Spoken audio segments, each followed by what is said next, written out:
Oh, blimey. Ugh. There. Yuck. Ladies and gentlemen, let me take you back to the summer of 1858, a time when Victorian London was not quite the glamorous cobblestone-streeted metropolis we think of today. Oh no, my friends, this was a city where the air was thick with fog, and was thick with, something else.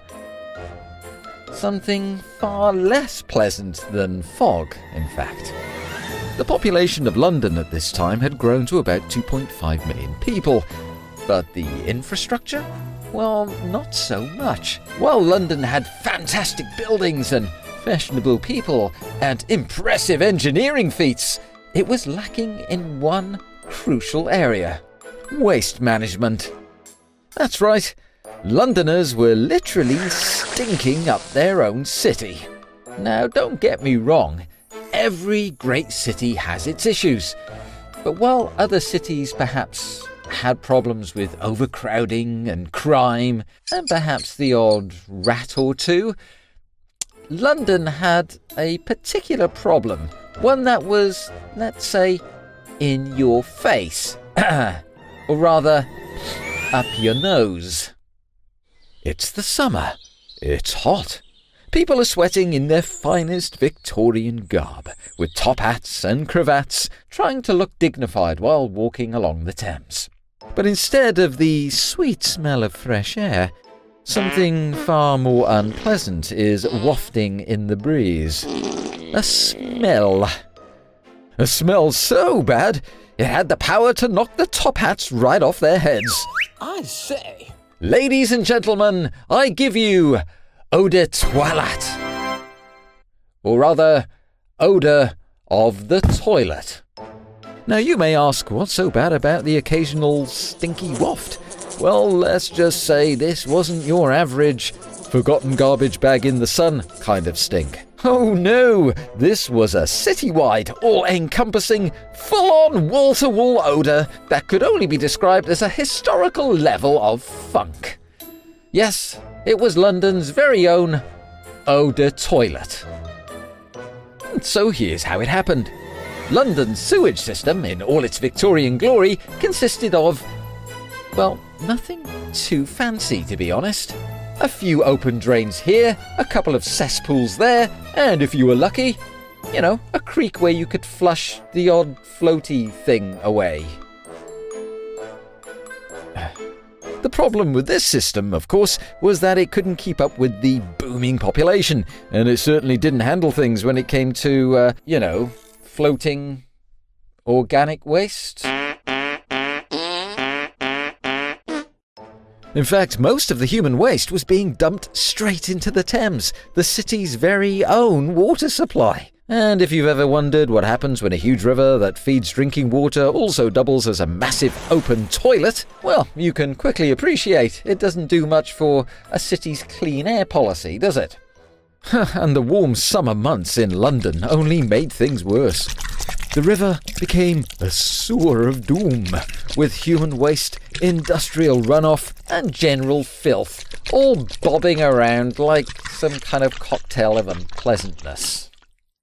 And as the sun blazed down, the air thickened with the smell of, let's just call it fermented human existence. And then, the whole thing reached critical mass. It wasn't just the river anymore.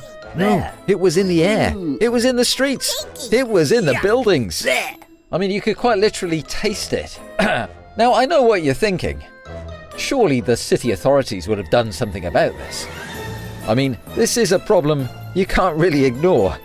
And London's elites were starting to wake up to the situation. Ew. Phew. But it wasn't until Parliament couldn't escape the stench that action was finally taken. The members of Parliament, who had already made a name for themselves with their debates, now found themselves sitting in the House of Commons, trying to focus on the important matters of the day, while the smell wafted in through the windows. And as any politician will tell you, it's hard to ignore anything when your nose is assaulted by a pungent reminder that your city has no sewage system to speak of.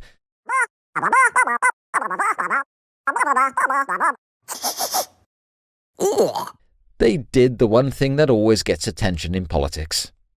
They called for action. Enter the engineer of the century, Joseph Pazzalghetti. Now this chap was about to come to London's rescue. And his weapon? Not a sword, not a hammer, but a sewage system. Pazzalghetti, with his brilliant mind, had been advocating for a new modern system of sewers to replace the antiquated one. And there was only one way out of the great stink, and that was to give him the funds and the authority to start to do something about it. And he soon designed and constructed what would become one of the most impressive feats of Victorian engineering.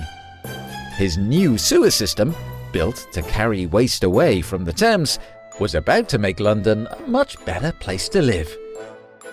But in the meantime, as Pazzalghetti worked his magic, Londoners had to put up with the smell. And they didn't just put up with it. No, they adapted. It wasn't me, it was him. And they didn't just put up with it.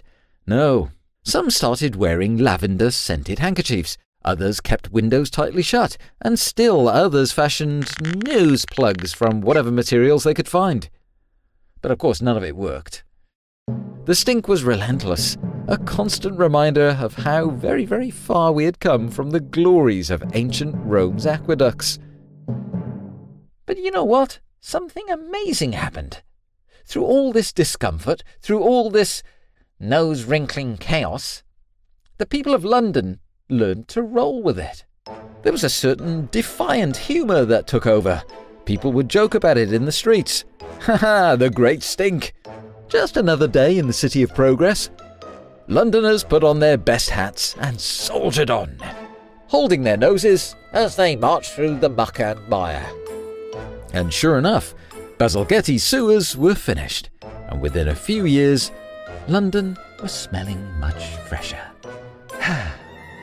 The Great Stink of 1858 went down in history not just as a tale of discomfort, but as a lesson. Don't wait too long to fix a stinky problem. The lesson here isn't just about sanitation. It's about resilience, adaptation, and above all, the ability to laugh in the face of something that really does stink. So the next time you find yourself in a perfumery checking out an impressive array of fine, fashionable fragrances, give a thought to those poor Londoners back in 1858 and their eau de toilette.